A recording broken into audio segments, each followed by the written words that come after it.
മീര, ദയവായി നീ എന്നെ പിന്തുടരരുത്. എന്നെ ജീവിക്കാൻ അനുവദിക്കണം. നിന്റെ കൂടെ ഒരു ജീവിതം എനിക്ക് സാധിക്കില്ല. അതുകൊണ്ട് ഞാൻ പോകുന്നു.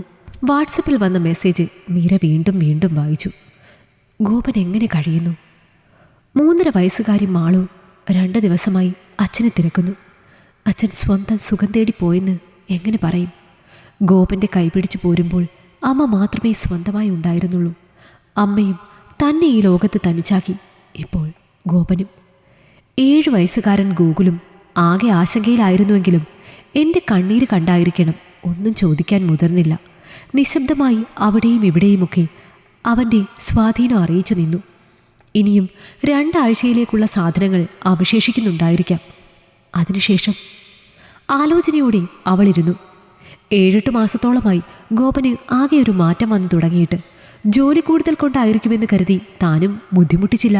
പക്ഷെ ഓഫീസിൽ നിന്നും വന്ന് കഴിഞ്ഞാലും ഫോൺ താഴെ വെക്കാതെ കൊണ്ടു നടക്കുകയും പലപ്പോഴും അടക്കിപ്പിടിച്ച ഫോൺ വിളികളും കാരണമാണ് സംശയം തോന്നിയത്. ഒരു ദിവസം ഉറങ്ങിക്കിടന്ന ഗോപൻ്റെ ഫോണിൽ ജോൺ എന്ന പേരിൽ വന്ന കോള് തുടരെ തുടരെ ബെല്ലടിക്കുന്നത് ശ്രദ്ധയിൽപ്പെട്ടു. മറ്റൊരിക്കൽ ഗോപൻ്റെ ഫോൺ കയ്യിൽ കിട്ടിയപ്പോഴാണ് ആ പേരിലെ ചാറ്റുകൾ ശ്രദ്ധിച്ചത്. അപ്പോഴാണ് അത് ജോൺ അല്ലെന്നും ജീജ ആണെന്നും മനസ്സിലായത്. താൻ ആ ചാറ്റുകൾ കണ്ടു എന്ന് മനസ്സിലായപ്പോൾ ആദ്യം ഒന്ന് പരിഭ്രമിച്ചെങ്കിലും പിന്നീടൊന്നും സംഭവിക്കാത്ത ഭാവത്തിൽ ഫോൺ വാങ്ങിക്കൊണ്ടുപോയ ഗോപനെ നോക്കി നിന്നപ്പോൾ തൻ്റെ ഉള്ളിൽ തോന്നിയ വികാരം എന്തായിരുന്നു? ദേഷ്യമോ, സങ്കടമോ, അതോ തന്നോട് തന്നെ സഹതാപവും പുച്ഛവുമോ? അറിയില്ല. ഒരു ദിവസം ഇതേപ്പറ്റി ചോദിക്കാൻ തുനിഞ്ഞപ്പോഴേക്കും ഇങ്ങോട്ട് പറഞ്ഞു എല്ലാം. കൂടെ ജോലി ചെയ്യുന്ന പെൺകുട്ടിയാണ്, പരസ്പരം മറക്കാൻ കഴിയില്ല, നിനക്കെൻ്റെ പ്രതീക്ഷയ്ക്കനുസരിച്ച് ഉയരാൻ കഴിയില്ല, എൻ്റെ സങ്കല്പത്തിലുള്ള പെണ്ണേ അല്ല നീ. ഞാൻ സ്വപ്നം കണ്ടിട്ടുള്ളത് ജീജയെപ്പോലെ ഒരു പെണ്ണിനെയാണെന്ന്. വീട്ടുകാരുടെ നിർബന്ധത്താൽ നിന്നെ കെട്ടേണ്ടി വന്നതാണ്. നമ്മൾ എന്തിനാണ് പരസ്പരം ഒത്തുപോകാൻ കഴിയാതെ ഒരു വീട്ടിൽ കഴിയുന്നത്? കുഞ്ഞുങ്ങൾക്ക് വേണ്ടത് ഞാൻ തന്നോളാം. കുറ്റപ്പെടുത്തലും ഉപദേശങ്ങളുമായി സ്വന്തം തെറ്റുകളെ ന്യായീകരിച്ചു കൊണ്ടേയിരുന്നു. മറുപടിയൊന്നും പറഞ്ഞില്ല. മറുപടി ഇല്ലായിരുന്നു എന്നതാണ് സത്യം. ഇത്രയും നാളും കൂടെ കഴിഞ്ഞ ഒരു മനുഷ്യനാണ് അന്യ ഒരുത്തിയുമായി താരതമ്യം ചെയ്യുന്നത്, തന്നെ ഒഴിവാക്കാൻ കാരണങ്ങൾ ചികയുന്നത്. പിന്നെയും 2 മാസം പരസ്പരം മിണ്ടാതെ കടന്നുപോയി. ഒരു ദിവസം ജോലിക്ക് പോയ ശേഷം വന്നത് ഈ മെസ്സേജാണ്. ശൂന്യതയാണ് തോന്നിയത്. ഇഷ്ടമില്ലാത്തവരുടെ പിന്നാലെ പോയി കൊണ്ടുവന്നിട്ട് കാര്യമില്ലെന്ന് അറിയാമെങ്കിലും മനസ്സ് വേദനിച്ചുകൊണ്ടേയിരുന്നു. ജീവിതം ഇനി എങ്ങനെ മുന്നോട്ട് പോകുമെന്ന് ആലോചിച്ചിട്ട് ഒരെത്തും പിടിയും കിട്ടിയില്ല. ഒരു ജോലി സംഘടിപ്പിച്ചേ പറ്റൂ. പത്രത്തിലെ ജോലി പരസ്യങ്ങളെല്ലാം തേടി കണ്ടുപിടിച്ച് ജോലിക്ക് അപേക്ഷിക്കുകയാണ് ഇപ്പോൾ. ഒരാഴ്ചയായി പണി. പത്രത്തിലൂടെ കണ്ണോടിക്കുമ്പോഴാണ് കാമുകൻ്റെ ഒപ്പം പോകാൻ കുഞ്ഞിനെ കൊന്ന വാർത്ത ശ്രദ്ധയിൽപ്പെട്ടത്. അത് വായിച്ചപ്പോൾ നെഞ്ചൊന്ന് പിടഞ്ഞു. ആലോചനയോടെ കസേരയിലേക്ക് ചാഞ്ഞപ്പോഴാണ് ഫോൺ ബെല്ലടിച്ചത്. ഫോണിൽ സംസാരിച്ചു കഴിഞ്ഞപ്പോൾ അടക്കാനാവാത്ത സന്തോഷം തോന്നി. കഴിഞ്ഞ ദിവസം പോയ ഒരു ജോലിയുടെ ഇൻ്റർവ്യൂവിൽ തന്നെ സെലക്ട് ചെയ്തിരിക്കുന്നു. നഗരത്തിലെ അറിയപ്പെടുന്ന കമ്പനിയാണ്. അന്ന് അവൾ സമാധാനമായി ഉറങ്ങി. മറ്റന്നാൾ ജോയിൻ ചെയ്യണം. അടുത്ത ദിവസം അവൾ ഗോപൻ്റെ കൂട്ടുകാരൻ വിഷ്ണുവിനെ വിളിച്ച് ഗോപനെപ്പറ്റി അന്വേഷിച്ചു. ഗോപൻ ജീജയോടൊപ്പം വീടെടുത്ത് താമസിക്കുകയാണെന്നും ജീജ മുൻപ് വിവാഹം കഴിച്ചതല്ലെന്നും മീര ഡിവോഴ്സ് നോട്ടീസിൽ ഒപ്പിട്ട് കൊടുത്തോ എന്നും മറ്റും ചോദിക്കുകയും പറയുകയും ചെയ്തു. വിഷ്ണുവിനോട് നന്ദി പറഞ്ഞ് ഫോൺ കട്ട് ചെയ്ത് ഗോകുലിനെ അടുത്ത് വിളിച്ച് സംസാരിച്ചു. വൈകുന്നേരത്തോടെ ഒരു ഓട്ടോ വിളിച്ച് ഗോപൻ താമസിക്കുന്ന ഇടത്തേക്ക് പോയി. വിഷ്ണു പറഞ്ഞ ഊഹം വെച്ചാണ് പോയതെങ്കിലും വീട് കണ്ടെത്താൻ അധികം ബുദ്ധിമുട്ടിയില്ല. ബെല്ലടിച്ച് കാത്തു നിൽക്കുമ്പോഴും മാളു ചുണുങ്ങാൻ തുടങ്ങിയിരുന്നു. ഉച്ചയുറക്കാൻ ശരിയാക്കാത്തതിൻ്റെ ദേഷ്യമാണ്. ബെല്ലടിച്ചിട്ടും ആരെയും കാണാത്തതിനാൽ ഒന്നുകൂടി ബെല്ലടിക്കാൻ തുടങ്ങിയപ്പോഴാണ് ധൃതിയിൽ ഗോപൻ അങ്ങോട്ട് വന്നത്. അപ്രതീക്ഷിതമായി മീരയെ കണ്ട ഞെട്ടൽ മുഖത്ത് പ്രകടമായെങ്കിലും സമർത്ഥമായി അത് മറച്ചു. മീര, നിന്നോട് ഞാൻ പറഞ്ഞതല്ലേ എൻ്റെ പിന്നാലെ വരരുതെന്ന്. ഒരാൾക്ക് ഇഷ്ടമല്ലെങ്കിൽ എന്തിനാ പുറകെ വരുന്നത്? നോക്കൂ, ഞാനും ജീജയും ഒരുമിച്ച് താമസം തുടങ്ങി. ഇനി അവളെ ഉപേക്ഷിക്കാൻ കഴിയില്ല. ഇവിടെ നിന്ന് പ്രശ്നങ്ങൾ ഉണ്ടാക്കാതെ പോകൂ.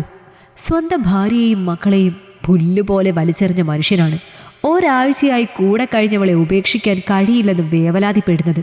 മീരയ്ക്ക് ചിരി വന്നു. ഞാൻ നിങ്ങളെ തിരിച്ചു വിളിക്കാനോ തമ്മിൽ പിരിക്കാനോ വന്നതല്ല, പുച്ഛത്തോടെ അവൾ പറഞ്ഞു. ആശ്വാസത്തോടെ അവളെ നോക്കുമ്പോഴും അയാളുടെ മുഖത്ത് ചോദ്യഭാവം ഉണ്ടായിരുന്നു. എനിക്കൊരു ജോലി കിട്ടി. നാളെ മുതൽ ജോലിക്ക് പോകണം. വീട്ടിൽ കുട്ടികളെ നോക്കാൻ ആരുമില്ല. അവരെ ഇവിടെ ഏൽപ്പിച്ചു പോകാൻ വന്നതാണ്. അവരുടെ ചിലവിനുള്ള പൈസ ഞാൻ ഇവിടെ എത്തിച്ചോളാം.